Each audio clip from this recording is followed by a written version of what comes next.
잘해주셔가지고요. 제 소개는 따로 하지 않고 저는 WIP 교육 컨설팅 대표인데 사실 대표라고 인사를 드리는 게 조금 민망해요. 왜냐면 삐린 기업이거든요. 이게 사진 보이시나요? 보이시죠? 꼭 좀 봐주세요. 미사님 좋으시고 많이 봐주셨으면 좋겠는데 제가 여기서 질문을 안 드릴 수가 없겠네요. 그 사진이 낫나요? 시울이 낫나요?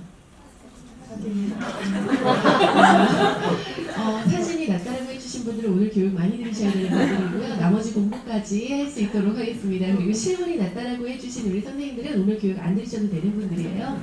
이런 분들은 사람들의 관계를 유연하게 잘 하시는 분들로 굳이 오늘 제가 스트레스를 드리지 않겠습니다. 그런데 이렇게 사진이 낫다라고 팩트를 말씀해 주신 분들, 저는 이런 분들을 두고 어떻게 말을 하냐면 융통성 없는 인간들이라고 얘기를 하거든요. 굳이 팩트 말해가지고 사람 기분 나쁘게 하는 사람들 있죠. 이런 분들은 오늘 교육 좀 들으셔야 될 것 같습니다. 제가 농담으로 말씀을 드린 거고요. 당연히 사진이 낫죠. 얼마짜린데요, 저게. 당연히 나야해요. 네. 그런데 제가 이런 얘기를 한 이유는 우리가 말이나 행동이라는 것은 우리가 업무 처리에 있어서 사실 팩트를 전달하는 것 뿐인데 그 과정에서 이제 고객들과 대립이 일어나는 경우도 있고요. 고객뿐만 아니라 우리 내부 고객인 직원분들하고도 트러블이 있는 경우들이 있어요. 그래서 어떻게 하면 이러한 경우들을 우리가 유연하게 받아들일 것인가 또한 대처할 것인가에 대해서 이야기를 나누는 과정이고 무조건 친절을 강요하는 교육이 아닙니다. 오늘 커리큘럼을 보여드리면 감정노동 스트레스 관리에 대해서도 이야기를 나누고 있고 또 응대의 중에서도 트러블 있는 갈등 고객들하고 어떻게 이제 우리가 유연하게 대처할 것인지 그리고 마지막으로 블랙 컨슈머 관련된 교육이 있습니다. 이런 교육 받아보신 적 없으시죠? 이런 교육 어디서 받아봤어요? 우리 맨날 친절 교육이나 받지. 이런 교육은 요 근래에 생겨난 교육이에요. 트렌드 워커벨이라고 혹시 들어보셨어요? 워커벨? 워라벨에서 파생된 트렌드 용어거든요. 워라벨이 이 작년 트렌드 용어예요. 워라벨은 뭐의 약자일까요?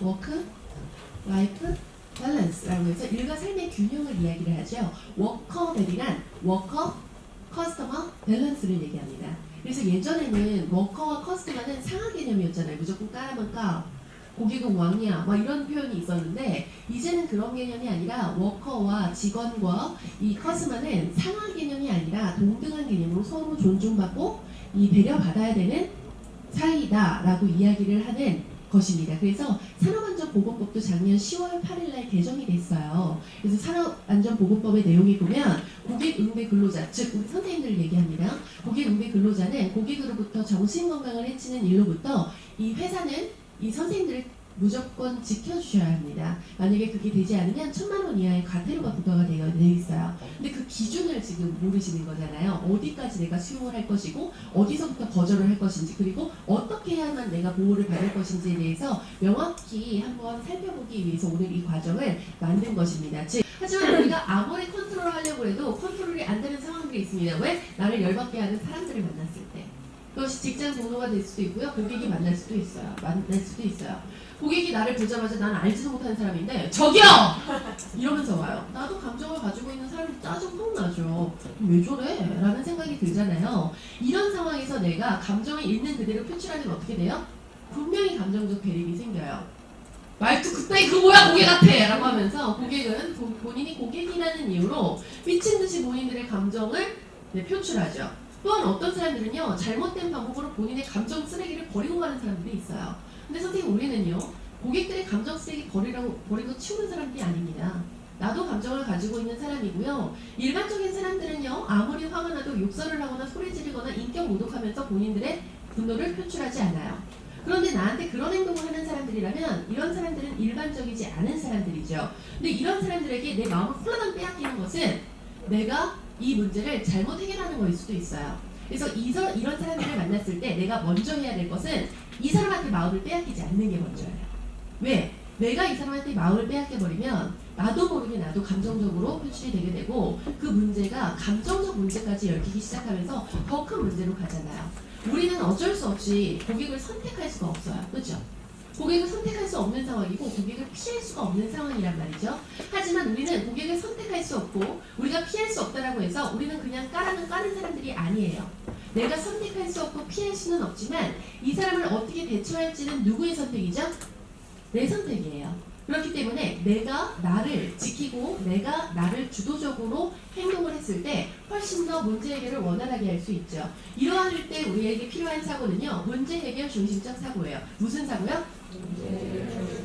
네, 내가 다른 사람에게 마음을 빼앗기지 않고 내가 문제를 원활하게 해결하기 위해서는 우선적으로 이러한 사고가 필요한데 이 사고가 뭐냐면 이런 거예요. 운전을 하고 있는데 빨간불이에요. 그럼 어떻게 해야 되죠? 서야 돼요. 그렇다고 초록색으로 바뀌잖아요. 바뀌면 어떻게 돼야 되죠? 가야 돼요. 그런데 내 양쪽 차 다 출발했는데 내 앞에 차만 안 가는 거예요. 그럼 어떻게 하시겠어요? 빵! 왜 안 가? 왜 저래? 잘못된 했잖아요. 이 사람이 잘못된 행동을 했죠. 그런데 잘못된 행동에 집중을 하고 있으면 나도 모르게 짜증이 나요. 왜? 잘못됐으니까요. 그래서 나도 모르게 감정적으로 빵! 나오게 되죠. 그런데 이러한 상황은 일반적으로 있을 수 있지만 우리가 고객과의 문제 상황에서 잘못된 행동에 집중을 해서 내가 감정적으로 표출할 수 없는 상황에서 어떻게 하면 좋을까? 바로 왜 저래? 라는 관점이 아니라 뭐 문제 있나? 이렇게 생각하는 거예요. 욱! 하고 올라왔을 때 뭐 문제 있나? 이렇게 생각하면 어떻게 돼요? 똑같은 빵이더라도 다른 빵이 나갑니다. 아까는 왜 저래? 하면 빵! 이렇게 나갔으면 뭐 문제 있나? 하면 어떻게 돼요? 빵빵 이렇게 얹어주는 빵이 나가거나 혹은 갸우뚱 뭐야 앞에 뭐 사고 났어 하면서 살필 수 있는 여지라는 것이 생겨요. 그 여지 동안 나는 이 사람한테 마음이 빼앗겨요? 안 빼앗겨요? 빼앗겨요. 선생님 이 사람 잘했다라고 보라는 게 아니에요. 이 사람 잘못한 게 맞아요. 하지만 잘못한 것에 집중하고 있으면 내가 감정이 빼앗기니 이 사람이 왜 그런 행동을 했을까라는 그 문제를 바라보려는 훈련이 필요하다는 거예요. 그래서 내 앞에서 악다구니를 쓰고 있는 사람이 있어요. 이 사람을 이게 원하는 건 뭐죠? 내가 원하는 것? 빨리 이 사람이 갔으면 좋겠어요. 전화를 빨리 끊어버렸으면 좋겠어요. 그러면 내가 이 사람에게 같이 맞대응을 하는 게 나을까요? 진정시키는 게 맞을까요? 여기에서 사고의 전환이 달라지는 거예요. 내가 원하는 걸 얻기 위해서 이 사람을 진정시키는 거야 라고 생각하는 사람과 나는 그냥 까라면 까는 사람이니까 그냥 무조건 진정하고 사과해야 돼 라고 하는 사람의 마음의 차이가 다르다는 거예요. 내가 나를 주도하고 내가 원하는 걸 얻기 위해서 지금 행동을 하는 것이야 라고 생각을 하는 것이 내가 잘못된 행동을 하는 사람들에게 마음을 덜 뺏길 수 있는 방법이라고 볼 수 있어요. 우리가 감정을 전환하면요 충분히 긍정적으로도 해석할 수가 있어요. 그래서 왜 긍정적 사고 이런 거 얘기하잖아요. 왜 깐깐한 고객이 있어요. 그럼 아 더럽게 깐깐하네 이렇게 생각하잖아요. 진짜 짜증나요. 그런데 이 깐깐을 유사한 단어로 바꿔주는 거예요. 꼼꼼으로. 저 사람 참 꼼꼼하네. 내가 얼마나 디테일하게 설명할 수 있는지 나의 능력을 설명할 수 있는 기회라고 보실 수 있는 거라는 거죠. 자꾸 엉뚱한 일들이 있어요. 나한테 왜 이런 일들만 있는 거야가 아니라 새로워 내가 지금 여기서 근무한 지가 지금 10년이 넘었는데 아직 보세요. 이래서 인생이 재밌는 거야? 라고 생각할 수 있는 부분이라는 거예요. 그리고 또 끊임없어요. 세상에 일을 해도 끊임이 없는 거예요. 4차 혁명시대가 도래되고 일자리 20억 개, 30억 개가 없어진다는데 이렇게 일이 많은 거 보면 내 일자리가 참 탄탄해 라고 생각할 수도 있다라는 거예요. 물론 조금은 억지스러울 수 있지만 내가 굳이 그 상황을 그냥 무조건 부정하기보다는 이 생활을 내가 어떻게 생각하느냐에 따라서 상황은 달라질 수가 있다라는 거죠. 좋은 서비스요, 서비스 마인드요, 봉사정신 이걸 이전에 뭐부터 챙겨야 된다? 내 마음부터요. 내가 짜증나고 힘들어 죽겠는데 어떻게 다른 사람들에게 안녕하세요 미소가 나가요. 말도 안 되는 소리죠. 좋은 서비스요. 선생님 말의 기교가 아니에요. 얼마나 선생님들이 말을 잘하는지, 얼마나 선생님들이 말투가 예쁜지, 얼마나 선생님들이 표정이 좋은지가 아니라는 거예요. 선생님 그게 중요한 게 아니라 내가 얼마나 건강한 마음으로 다른 사람들과 마음을 교류할 수 있는지 EQ의 영역이라는 거죠. 선생님 EQ의 영역은 선생님들의 인위적인 표정과 말투를 원하는 게 아니에요. 친절한 음성, 무슨 톤이라고 배우셨어요? 솔. 예. 선생님 솔톤으로는 응대하세요? 우선 솔톤으로 들으시면 기분은 좋으세요? 안녕하세요. 어서오세요. 뭐 이러면 여기 서비스 기가 막히다 이런 느낌이 드세요? 불편하실걸요? 안 불편하세요? 전 상당히 불편하던데. 저한테 이렇게 교육시키는 것도 짜증났었어요. 저도 서비스 교육 엄청 받은 사람 중에 한 명이에요. 받았다고요. 저도 서비스인이었으니까요. 그런데 선생님 이 서비스 교육에서 제가 제일 마음에 안 들었던 부분이 이런 부분이었거든요. 실제하고 안 맞아요. 그러니까 안 하게 되는 거예요. 교육한다 그러면 질색팔색부터 내요. 시간 아까워. 짜증나. 그래서 좋은 음성이 무슨 톤인가 라고 찾아봤더니요. 선생님 영국에서 조사를 해서 발표를 했어요. 그건 논문에 있었어요. 뭐라고? 내 목소리예요. 그냥 자기 마음에서 우러나는 목소리가 사람들이 가장 호감으로 느끼는 목소리예요. 근데 그 마음이 느껴지는 목소리라는 거예요.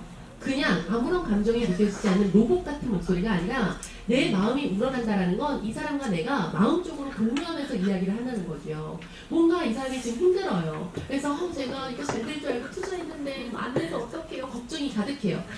많이 걱정하셨겠어요. 아무런 감정 빼고 얘기하는 것이면 많이 걱정하셨죠. 같이 마음으로 같이 걱정하는 그런 목소리 톤이 사람들에게 호감을 만든다라는 거죠.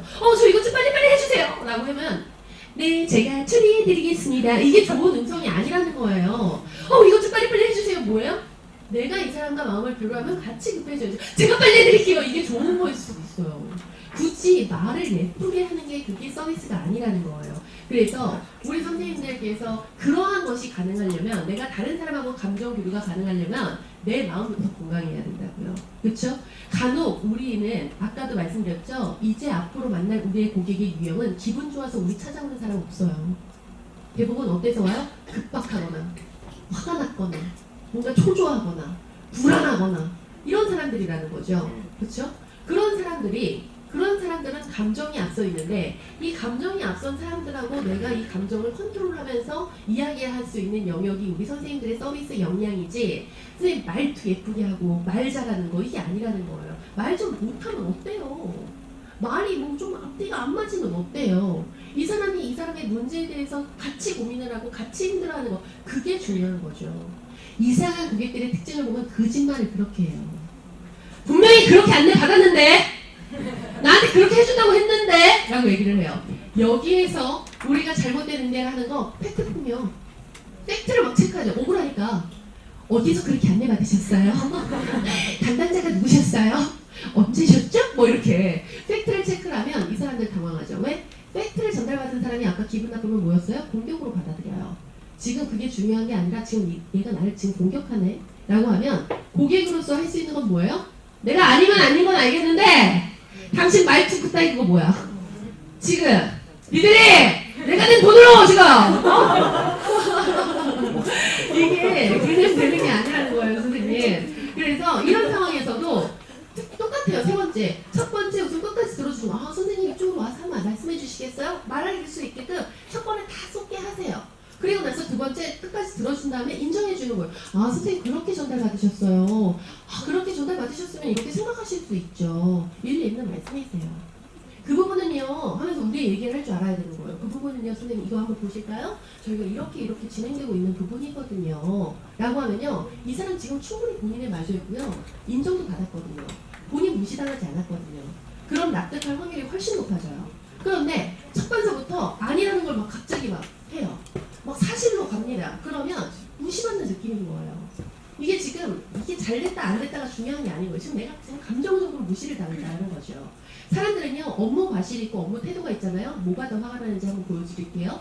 내가 중국집에 가서 짜장면하고 짬뽕을 시켰어요. 그런데 점원이요 짜장면하고 짜장면을 갖고 온 거예요. 이거 컴플레인 사례 맞죠? 두 번째, 이 점원이 짜장면하고 짬뽕을 잘 갖고 왔는데 던져요. 네, 던집니다. 네, 이거는 컴플레인 사례 맞죠? 잘 갖고 왔는데 던져요. 업무의 태도의 과실이에요. 뭐가 더 화가 나세요? 던지는 거. B. 사람들은요 업무의 과실은 그 사람의 문제라고 생각해요. 그 문제를 나한테 갖고 오지 않아요. 그런데 업무 태도의 과실은요 그 문제를 나한테 갖고 와요. 지금 저 사람은 나한테 저러는 거 맞지? 나를 겨냥해서 무시하는 거 맞지? 라고 생각을 해서 그 문제를 훨씬 더 확대시키죠.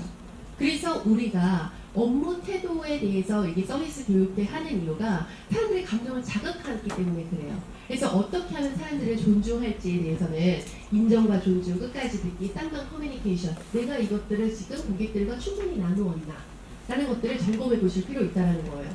와가지고 이견을 제시해요? 불만을 제시해요? 그랬을 때 그게 아니라요 라고 얘기하는 것이 아니라 많이 불편하셨을 텐데 이렇게 어려운 걸음 해주셔서 말씀해 주셔서 너무 감사해요, 선생님. 저희가 이 부분 문제 개선할 수 있도록 진짜 노력해 볼게요. 혹시라도 개선사항 있으시면 다시 한번 연락을 드려도 괜찮을까요? 라고 하면서 문제와 대안을 제시하면서 솔루션이 가야지 뭔가 잘못 알고 계신 것 같은데요? 라고 이야기를 하게 되면 오히려 고객의 감정을 더 극대화시켜서 문제 해결도 안 되고 앞에서 계속 감정 문제만 생기게 되고 결국에는 뭐 금융 소비자 보호원 뭐 이런 데서 찾아가가지고 난리를 치겠다 뭐 이렇게 하시는 분들이 많으시죠. 어떻게 말할 것인가 보다는 어떻게 들릴 것인가를 그 사람을 먼저 배려하면서 생각하는 것이 매우 필요하다. 그래서 고객 응대라는 것은 존중하고 배려하는 것을 기본으로 하고 있지만 엄격할 때는 엄격해야 한다는 겁니다. 그것이 서비스 품질을 높이기 위한 방법이라고 볼 수 있어요. 그래서 선의의 고객들도 피해를 받지 말라고 지금 이걸 만드는 거예요. 무조건 직원들만 좋으라고 하는 게 아니라는 거예요. 왜 우리가 한 명의 악성 고객 대응하고 있잖아요. 블랙 컨슈머 한 명한테 시달리고 있으면 나하고 응대할 수 있는 많은 선의의 고객들이 오히려 상담을 못 받고 피해를 봐요. 즉 좋은 고객들, 우리가 아주 건강한 고객들을 유치하기 위해서는 빨리 이게 썩어나가는 건 빨리 떼줘야 된다는 거예요. 고인물은 썩어요. 흐르게 해줘야 된다는 거죠. 그렇기 때문에 때로는 쳐내는 고객도 있어야 된다는 거예요. 모든 고객이 다 고객이 아니에요. 그래서 제 책에 보면 그런 챕터가 있어요. 4장에 보면 고객이라는 탈을 쓰고 있는 악성 고객 완벽 차단법. 그렇게 해서 이러한 고객만큼은 차단해야 된다. 적어도 인격을 모독하고 이 사람에게 폭언을 하며 협박을 하고 또 이 업무 방해를 하는 행태의 사람들은 성희롱하고 이런 사람들은 아예 그냥 상종을 하지 말아야 된다. 이걸 수용했다 하면 이걸 악용하는 사람들이 많아진다는 거죠. 특히 우리나라 사람들 목소리 크면 이긴다라고 생각하잖아요. 네, 이런 거 이제 야 이 새끼야 무릎 꿇고 사과 이 새끼야 무릎 꿇고 사과해야 돼요? 선생님 아무리 힘들어도 무릎 꿇고 사과 안 하도록 해요 우리. 제가 소중해요. 네. 제가 그냥 내가 뭘 잘못했는지도 모르고 이 사람이 감정이 상했다는 이유로 무릎을 꿇어야 된다면 전 차라리 자르겠어요. 진짜로. 우리가 이렇게 내가 내 마음까지 다 버리면서 있으라고 우리가 감정 노동자라고 표현될 게 아니에요. 감정 노동은요 누구나 해요. 사실 나이기 때문에 하는 게 아니지만 우리가 고객들을 만나고 수많은 다른 감정들을 가지고 있는 사람들을 만나기 때문에 감정 노동의 빈도가 높아서 감정 노동자라고 칭하는 것이지 이것을 또 역으로 해석을 하면 감정의 능력자이기도 해요. EQ의 능력자. 이것도 EQ라는 지능도요. 연습되고 반복되고 개선되어야 되는 거잖아요. 나는 그만큼의 단련이 되어 있는 사람이다라고 생각을 해주시고 걸을 건 걸을 수 있는 능력이 필요하다라고 이야기를 합니다. 그러기 위해서는요. 악성 고객에 대한 처벌도 강화돼야 돼요. 더 세게. 그죠? 금융 기준도 바뀌어야 되고요. 또 현장 대응 조치도 강화돼야 돼요. 우리 고객들이 갑자기 상담을 하다가 열받았어요. 그러면 에이씨 하면 이렇게 머리 맞을 수 있는 거리예요, 아니에요? 그죠? 이거보다 개선되어야 돼요. 차고 너무 가까워요. 아무리 고객이 열받아서 휘둘러도 내 앞에서 네, 안 맞을 수 있는 그런 너무 결정이 필요하죠. 그래서는 원칙을 절대적으로 지키지 않으면 절대 없어질 수 없다. 강성의 유형에 따라서 그 원칙이 바뀌면 우리는 소용없다. 그리고 두 번째, 증거를 확보할 줄 알아야 된다. 아까도 이 녹음기를 켜고 내가 어떤 멘트를 해야 되는지 알고 있어야 된다는 거죠. 그리고 세 번째, 끝까지 정중함을 잃지 않은 내 감정 컨트롤 능력이 있어야 된다. 내가 나도 모르게 나의 감정이 욱해서 같이 욕설을 하거나 같이 욕을 하거나 같이 맞대응을 했을 때 이제 나도 법적인 책임을 물 수도 있고 기업으로부터 보호를 받기가 어렵다. 선생님, 우리 이 세상에 진짜 이상한 사람들 많아요. 그 사람들 때문에 내 건강한 마음 해치지 않으셨으면 좋겠어요. 그것이 조직 구성원이든 고객이든지 간에 선생님들 원하시는 목표가 있고 성과를 내기 위해서 지금 이 자리에 있는 것이기 때문에 그것을 절대 타인의 잘못된 행동 때문에 놓치지 않으셨으면 좋겠습니다. 우리 선생님들의 성장과 성공을 뜨겁게 응원하는 박강사였습니다.